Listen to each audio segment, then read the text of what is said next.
Tidak hanya persiapan dari WNI yang ada di Bahrain siap untuk memberikan dukungan bagi timnas Garuda yang akan melawan Bahrain malam ini, saudara. Tapi ada juga momen-momen yang menarik serta lucu ketika konferensi pers jelang laga Bahrain versus Indonesia.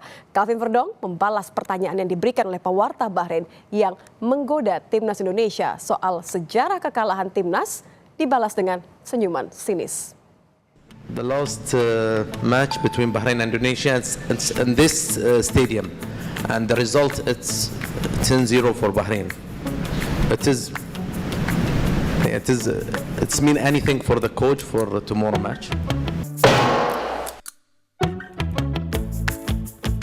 Hanya senyum sinis yang diberikan oleh Calvin Verdong saat ada jurnalis Bahrain bertanya soal sejarah kekalahan timnas Indonesia.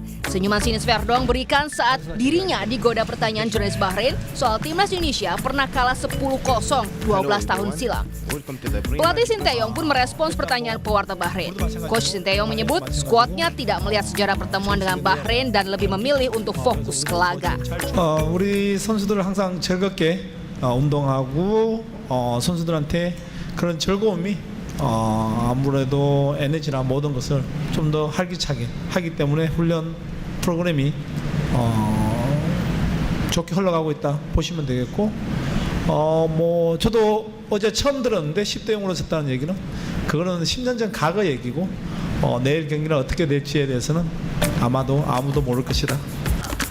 Timnas Indonesia mengambil misi untuk mencuri poin penuh saat dijamu Bahrain untuk melanjutkan perjuangannya di babak ketiga kualifikasi Piala Dunia 2026 zona Asia.